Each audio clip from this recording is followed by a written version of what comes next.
सबसे पहले तो जिस तरह के शब्दों का इस्तेमाल कांग्रेस पार्टी की नेत्री ने किया है, मूर्खता, बददिमाग, बीच में जबान भी लड़खड़ा रही थी।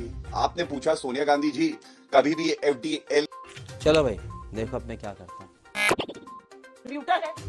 जॉर्ज सोरोस हिंदुस्तान में 40,000 छोटे मध्यम उद्योगों को पैसा देते हैं, स्टार्टअप में पैसा लगा रहे हैं, फार्मर्स को पैसा दे रहे हैं, $300 बिलियन लगाए हुए हैं। अरे अगर लीगल नहीं है तो करिए उसको बंद नहीं करेंगे। जॉर्ज सोरोस की 2 ऑर्गेनाइजेशन है इंडिया में, एक है कैपिटल फ्लोट और एक है नियो ग्रोथ। अब आगे सुन लीजिए। कैपिटल फ्लोट के जो हेड्स हैं उसमें से एक व्यक्ति है गौरव हिंदुजा और दूसरा व्यक्ति है शशांक ऋषसिंगा।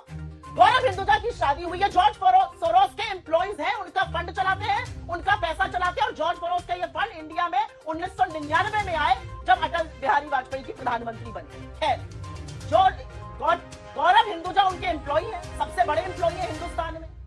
उनकी शादी में देवेंद्र फडणवीस से लेकर एलके अडवाणी जा रहे हैं। क्यों आप गलबैया कर रहे हैं जॉर्ज सोरोस के लोगों से? अगर जॉर्ज सोरोस एंटी इंडिया गतिविधि कर रहे हैं, जो कि बीजेपी कह रही है वो कर रहे हैं, तो ऐसी क्या मजबूरी है? उनके फंड को बंद करिए, उनके फंड को रैप अप करने का आदेश दीजिए, उनकी गतिविधियों को बंद करिए। हमारे स्टार्टअप में पैसा वो लगा रहे हैं, 40,000 स्मॉल फंड को पैसा उनको देने दिया जा रहा है, और एक अडानी को बचाने के लिए जॉर्ज सोरोस का सहारा है। अरे सोरोस का पहले नाम लेना सीखो, सरोज नहीं है, सोरोस है। पहले तो बीजेपी वालों को ये बताइए। मूर्खतापूर्ण बातें करके आप इस काले सच से भाग नहीं पाइएगा। इस देश को गिरवी रखकर नरेंद्र मोदी अडानी को बचाने का प्रयास कर रहे हैं, और उसका उदाहरण वीकेंड पर अमेरिका के साथ दिखते हैं। नरेंद्र मोदी के लोगों ने कहा, और मैं अंतिम बात कह के अपनी बात खत्म करती हूँ। नरेंद्र मोदी के बददिमाग प्रवक्ताओं ने और सांसदों ने कहा अमेरिका हमारी सरकार को अस्थिर कर रहा है। अमेरिका के साथ इस देश का कोई रिश्ता है?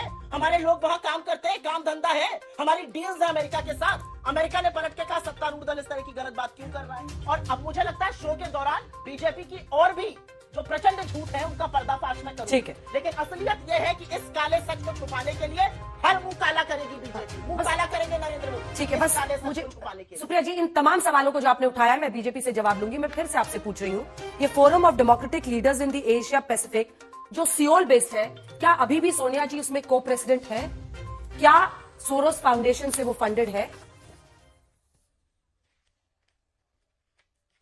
मुझे नहीं पता फंडेड है कि नहीं है, लेकिन जब मैं गूगल कर रही थी, जब मैंने रिसर्च करी, तो मुझे nancho.net की वेबसाइट पर वो पेज दिखा जो आप दिखा रही हैं। तो मैं सबसे पहले जानना चाहती हूँ nancho.net है क्या? ये कहां से पेज आया? मैं ये जानना चाहती हूँ। सोनिया जी को प्रेसिडेंट है या नहीं है ये तो आप बता सकती हैं। यूएन के फंड के अंदर आता है। अगर वो को प्रेसिडेंट नहीं है तो ऑब्वियसली ये फेक वेबसाइट होगा। यूएन के अंतर्गत आता है। मुझे नहीं पता वो को प्रेसिडेंट है कि नहीं है। 1994 में हो सकता है वो राजीव गांधी फाउंडेशन की हेड थी, तब वो राजनीति में नहीं थी, उसमें रही हूं। लेकिन ये यूएन के फंडेड ऑर्गेनाइजेशन है, और इसीलिए मैं पूछ रही हूं कि यूएन का जो डिपार्टमेंट इसको फंड करता है उसको सबसे